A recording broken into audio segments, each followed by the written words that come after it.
आपने कभी सोचा है कि क्या कोई इंसान जिसकी आंखें ना हो फिर भी वो दुनिया को रोशनी दे रहा है? अगर कोई व्यक्ति अपने जीवन के सबसे बड़े अभाव को अपनी सबसे बड़ी ताकत बना ले तो वो दुनिया में अध्यात्म और ज्ञान दोनों की अलग जगाने वाला सर्वश्रेष्ठ व्यक्ति बन जाता है। एक ऐसे ही व्यक्ति जिसने अपने अध्यात्म, ज्ञान और ग्रंथों की समझ से आज समाज को नई दिशा प्रदान की है। अगर इन सवालों का जवाब जानना है तो आइए आपको बताते हैं कि कौन है वो व्यक्ति जिसके बारे में जिनका बचपन तो अंधकार में बीता पर उनके ज्ञान की रोशनी से आज संपूर्ण भारत सनातन परंपरा की उस नदी में गोते खा रहा है। उनका नाम है जगत गुरु रामभद्राचार्य। आइए आज आपको उनके जीवन की कुछ अनसुनी और कुछ अनकही कहानियां बताते हैं जो आपके अपने जीवन में प्रेरित कर सकती हैं और जिससे आपके जीवन पर एक सकारात्मक प्रभाव पड़ सकता है। भारत में गुरु परंपरा का बहुत पुराना इतिहास है। यहाँ पर संत और सनातन की अलख हमेशा से समाज में एक नई ज्ञान की ज्योति जगाती है, जिसमें ज्ञान और अध्यात्म दोनों ने एक साथ बहुत अहम भूमिका निभाई है। आज रामभद्राचार्य जी सिर्फ एक नाम नहीं है, बल्कि सनातन परंपरा की एक जीवित चेतना है। रामकथा के अद्भुत व्याख्याता, वेद पुराणों के ज्ञाता और भक्ति के साकार रूप। उनका जीवन इस बात का प्रमाण है कि जब ईश्वर किसी से कुछ छीनते हैं तो बदले में उसे एक असाधारण शक्ति भी देते हैं। रामभद्राचार्य जी का जन्म मकर संक्रांति के दिन 1950 में उत्तर प्रदेश की पावन धरती पर हुआ था, जो आगे चलकर जगत गुरु रामभद्राचार्य बने। 75 साल के रामभद्राचार्य उत्तर प्रदेश के जौनपुर जिले के सांडी खर्द गांव से ताल्लुक रखते हैं। उनका पुराना नाम गिरिधर मिश्रा था। रामभद्राचार्य का जन्म एक सरयू पारी ब्राह्मण परिवार में हुआ था। सरयू पारी का मतलब जो इलाका सरजू जी के उस पार है। रामभद्राचार्य जी के पिता का नाम राजदेव मिश्रा था। कहा जाता है कि उनकी चचेरी दादी मीराबाई की बड़ी भक्त थी और इसी कारण उनका नाम गिरिधर पड़ा। उन्होंने बेहद कम उम्र में ही बड़े धर्म ग्रंथों, वेद पुराणों को कंठस्थ कर लिया और 22 भाषाओं के प्रकांड विद्वान भी बन गए। रामभद्राचार्य बागेश्वर धाम धीरेन्द्र कृष्ण शास्त्री समेत कई बड़े कथावाचक के आध्यात्मिक विद्वानों के गुरु भी हैं, लेकिन उनकी कहानी साधारण नहीं है। महज 2 महीने की उम्र में उन्होंने अपनी आंखों की रोशनी खो दी। एक छोटी सी चिकित्सा गलती ने उनकी दुनिया को अंधकार में ढकेल दिया, लेकिन यही अंधकार उनके अंदर एक दिव्य प्रकाश बनकर जागा, जिसे आध्यात्मिक भाषा में कहा जाता है कि जब नेत्र ज्योति नहीं होती तो व्यक्ति अपनी दिव्य ज्योति से संसार को प्रकाशमयी बना सकता है। सिर्फ 2 महीने की उम्र, जब बच्चे ठीक से मुस्कुराना भी नहीं सीखते, तब गिरिधर एक गंभीर आंखों की बीमारी ट्रैकोमा, रोहे का शिकार हो गए थे। परिवार उन्हें तुरंत स्थानीय डॉक्टर के पास लेकर गया, लेकिन किस्मत को कुछ और मंजूर था। इलाज के दौरान आंखों में डाला गया एक लिक्विड उनकी रोशनी को बचा नहीं सका, बल्कि हालात और बिगड़ गए। इसके बाद शुरू हुआ एक पिता का संघर्ष, एक परिवार की उम्मीदों का सफर। सीतापुर से लखनऊ और फिर मुंबई तक इलाज के लिए दौड़। उनके पिता ने तो मुंबई में नौकरी तक कर ली थी, सिर्फ इस उम्मीद में कि शायद बेटे की आंखें लौट आएंगी, रोशनी वापस आ जाएगी। लेकिन लाख कोशिशों के बावजूद वो रोशनी कभी लौट कर नहीं आई। लेकिन यही वो मोड़ था जहां एक साधारण जीवन असाधारण बनने लगा। जहां एक दरवाजा बंद हुआ तो वहीं ईश्वर ने ज्ञान के अनेकों द्वार, अनगिनत द्वार खोल दिए। अपने दादा सूर्यबली मिश्रा के सानिध्य में गिरिधर ने धर्म और अध्यात्म की राह पकड़ ली। फिर क्या, फिर आंखों से ही बल्कि श्रवण और स्मरण शक्ति से, यानी सुन करके, अपनी याद शक्ति से उन्होंने संसार बना दिया। उनकी सबसे बड़ी ताकत थी, जो एक बार सुन लिया वो हमेशा के लिए याद हो जाता था। और फिर हुआ वो किसी चमत्कार से कम नहीं। सिर्फ 5 साल की उम्र में उन्होंने भगवत गीता के 800 श्लोक याद कर लिए। कहते हैं कि जहां सामान्य व्यक्ति हार मान लेता है, वहीं से संतों की यात्रा शुरू होती है। बचपन से ही उनका झुकाव भक्ति और ज्ञान की ओर हो गया। उन्होंने कभी अपनी कमी को कमजोरी नहीं बनने दिया। सुनकर, याद करके और साधना के बल पर उन्होंने शास्त्रों का ऐसा ज्ञान प्राप्त किया जो आम आदमी के लिए असंभव सा लगता है। अब आप ये सोचिए कि जो बच्चा देख नहीं सकता था, वो आज इतने बड़े बड़े ग्रंथों का ज्ञानी है। आज इनकी रामकथा सुनने के लिए लाखों लोग इकट्ठे होते हैं। और तो और बिना नेत्र के भी सिर्फ सुनकर ही अपनी इतनी सारी भाषाओं का उन्होंने ज्ञान ले लिया। उन्होंने सुन कर याद कर लिया। ये आम और एक साधारण व्यक्ति के बस का ही नहीं है। ये आशीर्वाद है ईश्वर का और उनके आराध्य भगवान श्री राम का। और ये केवल प्रतिभा नहीं, ये साधना है। इसे ही ईश्वर की विशेष कृपा कहा जाता है। आज रामभद्राचार्य 22 से अधिक भाषाओं के ज्ञाता हैं। उन्होंने रामचरितमानस और अन्य ग्रंथों की ऐसी व्याख्या की है जो सीधे हृदय को स्पर्श करती है। उनकी वाणी में भक्ति है, तर्क है, अनुभव की गहराई है। यही कारण है कि उन्हें दुनिया के श्रेष्ठ रामकथा वाचकों में गिना जाता है।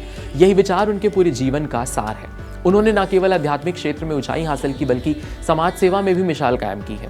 जहां बड़े बड़े विद्वान भी गीता को समझने में सालों लगा देते हैं, वहां एक नेत्रहीन बालक ने उसे अपने भीतर उतार लिया। लेकिन ये शुरुआत भर थी। 8 साल की उम्र तक उन्होंने रामचरितमानस के 10,800 दोहे याद कर लिए। धीरे धीरे गिरधर धार्मिक कार्यक्रमों में भाग लेने लगे। उनकी वाणी में ऐसी शक्ति थी कि लोग मंत्रमुग्ध हो जाते थे। वो भागवत कथा, राम कथा सुनाने लगे और सुनते ही सुनते वेद, पुराण, उपनिषद सब उन्हें याद हो गया। रामभद्राचार्य ने अयोध्या के विद्वान ईश्वरदास महाराज से गुरु दीक्षा ली थी। फिर उनके साथ रामकथा धार्मिक सत्संगों में सुनाने लगे और फिर उसके बाद कथावाचक रामभद्राचार्य की ख्याति बढ़ती चली गई। जौनपुर जिले से उन्होंने अपनी प्रारंभिक पढ़ाई पूरी की। फिर रामभद्राचार्य ने संपूर्णानंद संस्कृति विश्वविद्यालय वाराणसी से उच्च शिक्षा ग्रहण की। फिर रामभद्राचार्य को 1974 में स्नातक समतुल्य शास्त्री की उपाधि मिली। फिर संपूर्णानंद विश्वविद्यालय से आचार्य यानी परस्नातक की उपाधि मिली। और ये जानकर आप चौंक भी सकते हैं कि दोनों परीक्षाओं में वो गोल्ड मेडलिस्ट रहे। 1974 में जब नई दिल्ली में संस्कृत अधिवेशन आयोजित किया गया तो न्याय, वेदांत, सांख्य में विद्वान रामभद्राचार्य को 5 स्वर्ण पदक मिले। उस वक्त की तत्कालीन प्रधानमंत्री इंदिरा गांधी ने उन्हें सम्मानित किया। उस वक्त इंदिरा गांधी ने उनकी आंखों की रोशनी वापस लाने के लिए अमेरिका में इलाज का प्रस्ताव भी दिया था, मगर उन्होंने विनम्रतापूर्वक उसे अस्वीकार कर दिया। उसके बाद पीएचडी और फिर डॉक्टरेट के ऊपर की उपाधि भी मिल गई। अपनी विरक्त दीक्षा लेने के बाद रामभद्राचार्य ने आजीवन ब्रह्मचारी रहने और विवाह न करने का संकल्प ले लिया। विरक्त दीक्षा एक आध्यात्मिक प्रक्रिया है जिसमें साधक यानी व्यक्ति जिसने दीक्षा ले लिया है वो संसार, परिवार और सांसारिक सुखों का त्याग कर पूर्णतः ईश्वर या गुरु के प्रति समर्पित हो जाता है। उन्होंने वैष्णव पंथ में दीक्षा लिया। उन्हें कार्तिक पूर्णिमा के अवसर पर रामानंद संप्रदाय में श्री श्री 1008 रामचरण दास महाराज से दीक्षा ग्रहण की। यहीं से गिरिधर मिश्रा के स्थान पर उनका नाम रामभद्र दास यानी रामभद्राचार्य पड़ा। फिर उन्होंने 1987 में उत्तर प्रदेश के चित्रकूट जिले में तुलसी पीठ की स्थापना की, जहां भगवान राम ने अपने वनवास के 14 में से 12 वर्ष बिताए थे। इसी पीठ से बाद में उनके शिष्य बने धीरेन्द्र कृष्ण शास्त्री आज बागेश्वर पीठाधीश्वर हैं और उन्होंने भी अपने गुरु का नाम रोशन किया है। पर उनकी आध्यात्मिक यात्रा यहीं खत्म नहीं हुई है। उन्होंने हिंदी, संस्कृत और अन्य भाषाओं में वेद, उपनिषद और पुराणों के ज्ञान के सहारे खुद धार्मिक ग्रंथों की रचना भी की है। उन्होंने 22 भाषाओं में विशेषज्ञता हासिल की, लगभग 80 धर्म ग्रंथों की रचना की है। रामभद्राचार्य विश्व में सर्वश्रेष्ठ रामकथा वाचकों में से एक है। रामभद्राचार्य 1988 से रामानंद संप्रदाय के 4 जगत गुरु में से एक है। जगत गुरु रामभद्राचार्य ने चित्रकूट जिले में दिव्यांग विश्वविद्यालय की स्थापना भी की थी। केंद्र सरकार ने उन्हें 2015 में पद्म विभूषण से सम्मानित किया था। रामभद्राचार्य ने राम जन्मभूमि विवाद में भी सुप्रीम कोर्ट में रामलला सरकार के लिए दलीलें भी दी थी। जब सुप्रीम कोर्ट के न्यायाधीशों ने गुरु रामभद्राचार्य से भगवान राम के जन्म स्थान के बारे में शास्त्रीय और वैदिक प्रमाण मांगे तो उन्होंने अथर्ववेद का हवाला दिया। उन्होंने अथर्ववेद से लेकर तमाम उपनिषद श्लोक दर श्लोक लाइन बाई लाइन मुंह जबानी सुना दिया और यहाँ तक कि सरयू नदी से दिशा और दूरी का सटीक ब्यौरा देते हुए राम जन्मभूमि का स्थान बता दिया। कोर्ट में वेदों को मंगाया गया और जांच की गई। इनमें उनका बताया गया ब्यौरा सही पाया गया। एक बार रामकथा के दौरान रामभद्राचार्य ने खुद बताया कि इस पर पीठ में शामिल एक मुस्लिम जज ने उनसे कहा था कि आप दैवीय शक्ति हैं। जगत गुरु रामभद्राचार्य धर्म और अध्यात्म की दुनिया की शीर्ष हस्तियों में से एक है, लेकिन इस ऊंचाई पर पहुंचने के पीछे उनकी घोर तपस्या भी है। प्रेमानंद महाराज, बाल संत अभिनव अरोड़ा हो या पश्चिमी उत्तर प्रदेश को मिनी पाकिस्तान बताने वाली उनकी हालिया टिप्पणी हो, वो अपने बेबाक बयानों के लिए हमेशा जाने जाते हैं। उनके द्वारा चित्रकूट में स्थापित दिव्यांग विश्वविद्यालय आज हजारों विशेष जरूरतों वाले छात्रों के लिए उम्मीद की किरण है। उनकी विद्वता, साधना, समाज के प्रति योगदान को देखते हुए भारत सरकार ने उन्हें पद्म विभूषण से सम्मानित किया है। ये सम्मान केवल एक व्यक्ति का नहीं है, बल्कि उस तपस्या का है, संघर्ष का है, आस्था का है, सम्मान का है, जिसने अंधकार को भी प्रकाश में बदल दिया है। आज जब हम आपको उनकी कहानी सुनाते हैं तो ये सिर्फ प्रेरणा नहीं देती है, बल्कि ये सिखाती है कि जीवन में कोई भी बाधा अंतिम नहीं होती। अगर संकल्प मजबूत हो और ईश्वर में अटूट विश्वास हो तो असंभव भी संभव बन जाता है। ऐसे ही अमेजिंग एक्सप्लेनर्स देखने के लिए कड़क के YouTube चैनल को सब्सक्राइब करिए, फॉलो करिए इंस्टाग्राम पर और देखते रहिए कड़क। यहाँ ताजा खबर के साथ हर दिन की शुरुआत कड़क है। आमने सामने बैठ रखते हैं बात पूरे दम से, आराम से। चर्चा होती है बेधड़क।